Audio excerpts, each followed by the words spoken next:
Assalamualaikum warahmatullahi wabarakatuh. Alhamdulillahi rabbil alamin. Wassalatu wassalamu ala rasulillah wa ala alihi wa ashabihi ajma'in. Perkenalkan, saya Arfan, dosen mata kuliah Hadis 1 pada program studi Ilmu Hadis Institut Agama Islam Stiba Makassar. Pada video materi ini, kita akan mempelajari hadis-hadis tentang air sebagai sarana bersuci atau toharah. Setelah mengikuti pembelajaran ini, diharapkan mahasiswa mampu menjelaskan kandungan hadis-hadis tentang air dan hukum-hukum yang berkaitan dengannya sebagai sarana toharah.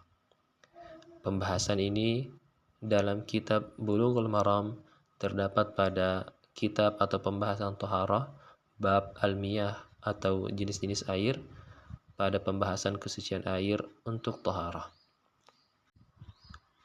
Setiap hari kita menggunakan air untuk berbagai keperluan. Kita minum, mandi, mencuci, dan berwudu dengan air. Namun, pernahkah kita bertanya, apakah semua air dapat digunakan untuk bersuci? Bagaimana jika air tersebut berubah warna, rasa, atau baunya? Dan kapan air tidak lagi dapat digunakan untuk berwudu atau untuk mandi wajib? Hal-hal ini telah dijelaskan oleh Rasulullah Sallallahu Alaihi Wasallam dalam hadis-hadis beliau. Di antaranya Rasulullah Sallallahu Alaihi Wasallam bersabda, "Innal ma'a tahurun la yunajjisuhu syai'." Sesungguhnya air itu suci dan tidak dapat dinajiskan oleh sesuatu apapun. Hadis ini diriwayatkan oleh Abu Daud, Tirmizi, dan An-Nasai serta disahihkan oleh Imam Ahmad. Dalam hadis ini terdapat kata yang sangat penting, yaitu kata tohur. Para ulama menjelaskan bahwa tohur berarti suci dan mensucikan. Suci berarti zat air itu bersih, sedangkan mensucikan berarti air tersebut dapat digunakan untuk menghilangkan hadas dan najis seperti untuk berwudu dan mandi wajib. Karena itu, hukum asal air adalah suci dan mensucikan. Selama tidak ada bukti yang menunjukkan bahwa air tersebut telah berubah menjadi najis, maka air tetap dapat digunakan untuk bersuci. Para ulama menyebutkan beberapa jenis air yang termasuk dalam kategori suci dan mensucikan. Kategori ini juga sering disebut dengan istilah air mutlak. Air mutlak adalah air yang masih berada pada sifat asalnya dan belum berubah karena pengaruh sesuatu yang lain. Di antaranya adalah air hujan, air laut, air sungai, air sumur, air dari mata air, air salju, dan air embun. Semuanya ini adalah jenis-jenis air yang masuk ke dalam kategori air mutlak atau air yang suci dan mensucikan. Menariknya, prinsip ini juga sejalan dengan fakta ilmiah tentang siklus air di alam. Air mengalami proses penguapan, pembentukan awan, kemudian turun kembali dalam bentuk hujan. Melalui proses tersebut, Allah Subhanahu wa Ta'ala menjaga keberlangsungan air dan kebersihannya sebagai sumber kehidupan bagi manusia dan makhluk lainnya. Namun, muncul pertanyaan berikutnya.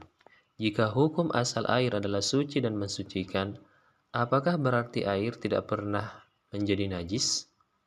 Untuk menjawab pertanyaan tersebut, terdapat hadis lain yang menerangkan kondisi kapan air tidak lagi dapat digunakan untuk bersuci. Rasulullah Shallallahu Alaihi Wasallam bersabda, "Innal ma'a la yunajjisuhu syai'un illa ma ghalaba ala rihihi wa ta'amihi wa lawnihi." Air tidak dapat dinajiskan oleh sesuatu apapun kecuali apabila hal tersebut mengubah bau, rasa, atau warna dari air tersebut. Hadis ini diriwayatkan oleh Ibnu Majah.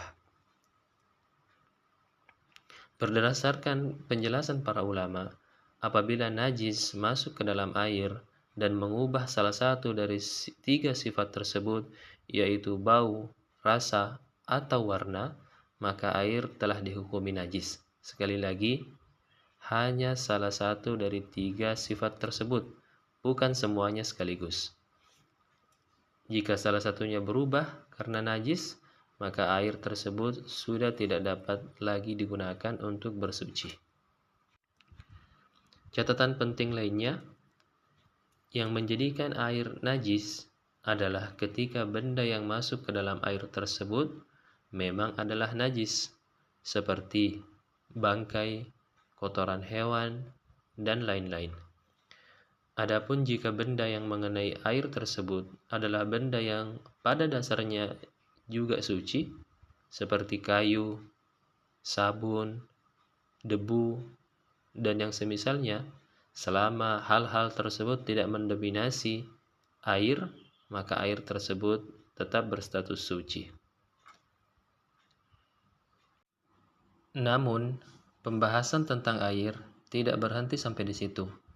Para ulama juga menjelaskan satu hadis lain yang berkaitan dengan jumlah atau volume air. Rasulullah Shallallahu Alaihi Wasallam bersabda, "Idza kana al-ma'u qullatain, lam yahmilil khabas." Apabila air mencapai 2 qullah, maka air tersebut tidak mengandung najis. Hadis ini diriwayatkan oleh Abu Daud, At-Tirmidzi, An-Nasa'i, dan Ibnu Majah, serta disahihkan oleh Ibnu Khuzaimah, Al-Hakim, dan Ibnu Hibban. Qullah adalah wadah air berukuran besar yang dikenal pada masa Nabi Shallallahu Alaihi Wasallam. Para ulama kontemporer memperkirakan bahwa 2 qullah setara dengan kurang lebih 307 liter air. Dari hadis ini, para ulama menjelaskan bahwa apabila air mencapai 2 qullah atau lebih, maka air tersebut termasuk air yang banyak. Karena itu, menurut pendapat sebagian ulama, benda najis yang jatuh ke dalamnya, selama najis tersebut tidak mengubah salah satu sifat air, yaitu bau, rasa, atau warnanya, maka air tersebut tetap suci dan dapat digunakan untuk bersuci. Sebaliknya, apabila jumlah air kurang dari 2 qullah, maka air tersebut termasuk air yang sedikit. Dalam kondisi ini, sebagian ulama berpendapat bahwa masuknya najis ke dalam air tersebut menjadikannya najis meskipun tidak tampak perubahan pada sifat-sifatnya. Pembahasan rinci mengenai masalah ini akan dipelajari lebih lanjut pada kajian fikih yang lebih mendalam. Hadis ini menunjukkan bahwa syariat Islam memperhatikan kondisi nyata yang terjadi pada air. Air yang jumlahnya banyak tentu lebih sulit terpengaruh oleh benda najis dibandingkan air yang jumlahnya sedikit. Dengan demikian, hadis-hadis Nabi Shallallahu Alaihi Wasallam memberikan pedoman yang jelas dalam menentukan hukum air yang digunakan untuk bersuci. Dari sini kita melihat bahwa Islam adalah agama yang memberikan kemudahan sekaligus kejelasan. Islam tidak mempersulit manusia dengan menganggap setiap air yang terkena sesuatu langsung menjadi najis. Sebaliknya, Islam memberikan ukuran yang jelas dan objektif, sehingga seorang muslim dapat beribadah dengan tenang dan penuh keyakinan. Pemahaman ini juga mengajarkan sikap moderat dalam beragama. Kita tidak bersikap berlebih-lebihan dalam menghukumi sesuatu sebagai najis, tetapi juga tidak meremehkan ketentuan syariat yang telah ditetapkan. Dalam kehidupan sehari-hari, hadis-hadis ini mendorong kita untuk lebih memperhatikan kualitas air yang kita gunakan. Air bukan hanya kebutuhan hidup, tetapi juga sarana untuk melaksanakan ibadah kepada Allah Subhanahu wa Ta'ala. Karena itu, menjaga kebersihan sumber-sumber air, menghindari pencemaran lingkungan, dan menggunakan air secara bijak merupakan bagian dari bentuk syukur atas nikmat yang Allah berikan kepada kita. Sebagai refleksi, coba perhatikan sumber air yang biasa Anda gunakan untuk berwudu atau mandi. apakah air tersebut masih berada pada sifat asalnya, dan bagaimana hadis-hadis yang telah kita pelajari hari ini membantu kita memahami hukumnya. Alhamdulillah, pada pembelajaran kali ini kita telah mempelajari hadis-hadis tentang kesucian air dan hukum-hukum yang berkaitan dengannya sebagai sarana bersuci. Semoga Allah Subhanahu wa taala memberikan kepada kita ilmu yang bermanfaat dan kemampuan untuk mengamalkannya dalam kehidupan sehari-hari. Terima kasih atas perhatian dan partisipasinya. Wassalamualaikum warahmatullahi wabarakatuh.